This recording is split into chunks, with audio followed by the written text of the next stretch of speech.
از خانه فرهنگ بیمیران و با یکی دیگه از ویژه برنامه‌های کوتاه و گویا از تاریخ در خدمت شما هستیم. در این ویژه برنامه به صورت کوتاه و اجمالی سعی می‌کنیم به نحوه چگونگی ساخت و تأسیس هتل عباسی اصفهان که متعلق به بیمیران هست بپردازیم.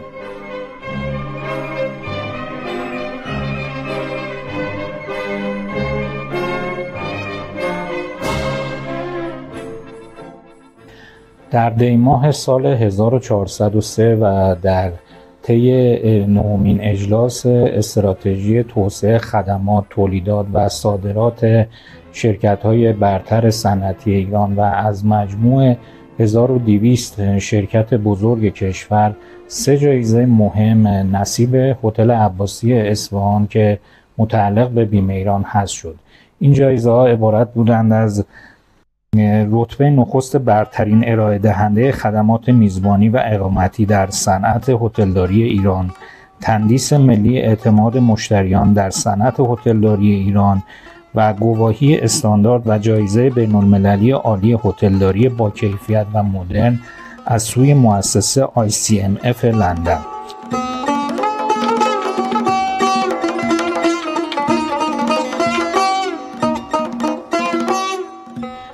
اما اینکه فکر و ایده ساخت اولین مهمانسرا و هتل 5 ستاره اصفهان توسط چه شخصی و در چه تاریخی شکل گرفت موضوع مفصلیه که سعی می‌کنیم در این ویژه برنامه به صورت اجمالی به اون بپردازیم.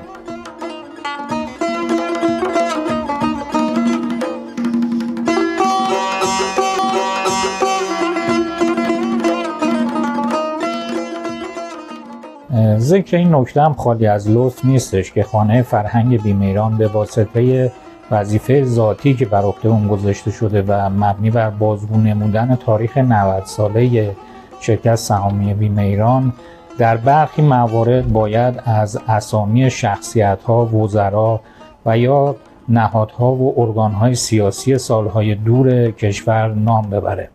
به کار بردن نام این شخصیت‌ها و یا سازمان‌ها دلیلی بر تأیید عملکرد سیاسی یا فردی و اجتماعی اونها توسط خانه فرهنگ بیمیران یا شرکت سهامی بیمیران نخواهد بود و صرفاً بیان کننده وقایع تاریخی آن دوران است.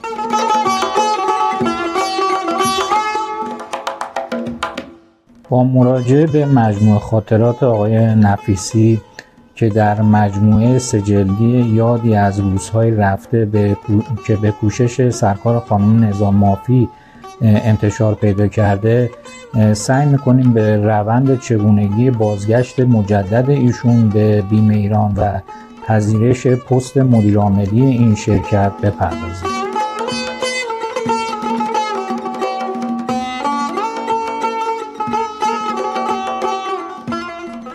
آقای دکتر حسن مشرف نفیسی مدیرعامل بیمیران که از سال 1316 تا 1320 در این سمت خدمات زیادی رو انجام دادن، در شهریور 1320 به وزارت امور اقتصاد و دارایی انتخاب میشن و بعدها به عنوان وزیر کار و همچنین رئیس سازمان برنامه بودجه به فعالیت‌های خودشون ادامه میدن.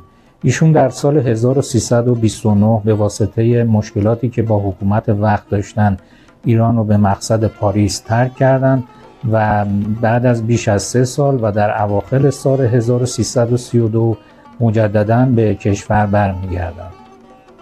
بنا به اظهار خودشون بعد از بازگشت مجدد به کشور سعی می‌کردند که از قبول انتصابات دولتی و پست‌های سازمانی خودداری کنن و به علایق شخصی خودشون مثل دایر کردن دفتر مشاوره حقوقی و انتشار نشریه‌ای به زبان فارسی مانند نشریه اکونومیست لندن بپردازن. با مراجعه به خاطرات خودشون که در کتاب یادی از روزهای گذشته به کوشش سرکار خانم نظام مافی تهیه و تنظیم شده، سعی میکنیم مروری داشته باشیم بر اینکه چگونه ایشون تصمیم گرفتن که برای بار دوم مدیریت عاملی شرکت سهامی بیمیران بپذیرند.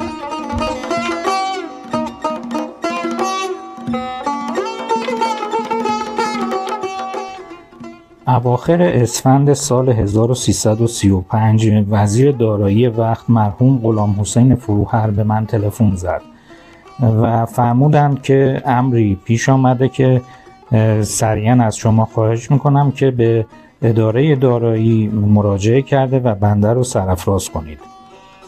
بنابر تقاضا به ملاقاتش رفتم. گفت شاه به من امر فرمودند که شما را به ریاست هیئت مدیره و سرپرست عامل شرکت سهامی بیمه ایران انتخاب کنم و کلیه شرایطی را که شما پیشنهاد میکنید بپذیرم.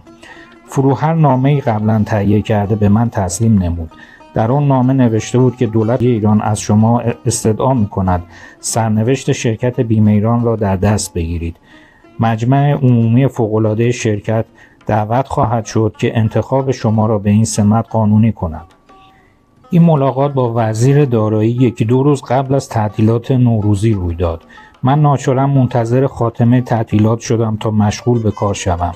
در این چند روز تعطیل بیکار ننشستم و با وسایلی که در اختیار داشتم راجع به جریان شرکت و روحیات متصدیان و مدیران آن تحقیقاتی نمودم. دانستم که شرکت در وضعیتی بسیار بدی به سر می‌برد و برای رونق مجدد آن باید تلاش و کوشش فراوانی به خرج داد. با تغییراتی که در فروردین سال 36 رخ داد و نخست وزیر و وزیر دارایی عوض شدند، نزد علیاصغر ناصر وزیر جدید دارایی رفتم تا انصراف خود را از پذیرش مدیریت شرکت بیمه اعلام کنم. ایشان به واسطه دوستی قدیمی که با من داشت با خواهش و تمنای زیاد خواستند تا از این کار صرف نظر کنم و قول همه گونه همکاری دولت را به من دادند. به هر حال با پافشاری ایشان پذیرفتم به مدت 3 ماه به صورت آزمایشی به بیمه ایران بازگردم و پس از 3 ماه اگر راضی نبودم کنار بروم. اما اینکه آقای مشرف نفیسی که بعد از مدت 15 سال مجددا به شرکت بیمه ایران بازگشته بودند چه تغییرات و چه خدماتی در این شرکت انجام دادند و فکر تأسیس مهمانسرای عباسی چگونه به ذهن ایشون رسید ماجراهای مفصلی داره که انشالله در برنامه بعدی کوتاه‌گویا از تاریخ به اون خواهیم پرداخت. پس خواهش میکنم همراه ما باقی بمونید.